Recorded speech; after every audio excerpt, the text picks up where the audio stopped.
washyitse se? Ntari reka nzinkurebe. Reka nzibwire Kadoga aza gutora ntari. Sawa. Oya Kado. Bari hano mubwire. Imirimo urimo wayirangije? Boss nari nashoza ntari. Ngazamukana ruguru gato ndebera abantu bari banzanira hano mu rugo. Ntari bi boss reka zibite mbikora ikanzumva.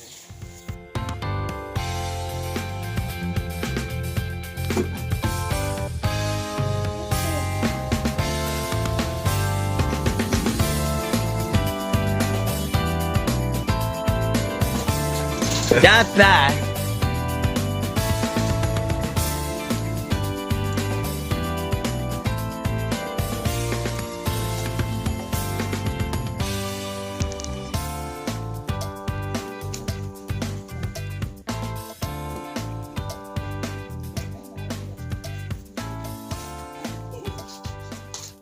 Urabona nyine umujama nubwo ari mushyashya mu idini yacu afite akazu keza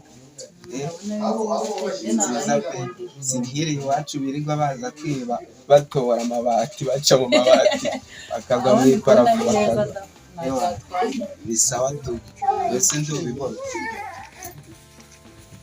Assalamu alaikum. Walaikum assalam wa rahmatullahi wa barakatuh. Assalamu alaikum. Alaikum assalam wa rahmatullahi wa barakatuh. Mwaye mumeze neza se? Ndabona mumeze neza nawe. Nawe ni danje man. Ni karibu kabisa.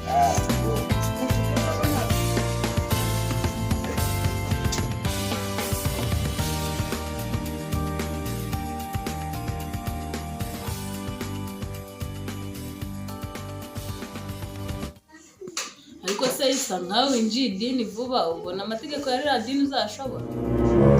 Ntanjye nagiye kwinjira idini naramaje kubyimenyereza ubu ndayimedita fresh naribi. Kabisa.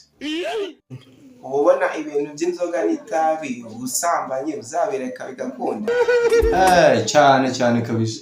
Inzoga n'itabi ngubu ntako byikoza ngubu idini yararyinjiye meze neza ntaribi kabisa. None se ubu ngubu ibintu byo kwisarisha no gutabaza umaze kubimenya ku buryo bikora nta muntu ubikubwiye?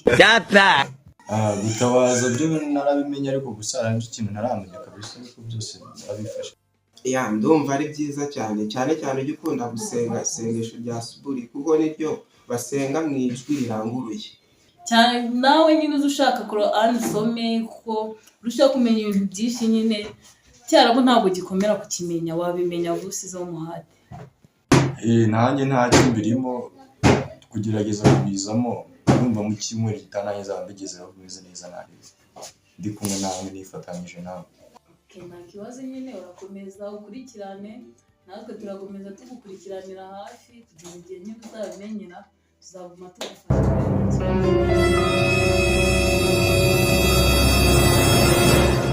Boss mzungu arambwira ngo niyo ngisigayemo itabi ryashizemo ngo ibenzi ryo ari gutunganyiriza mu kanya. Nta bukristo bwawe.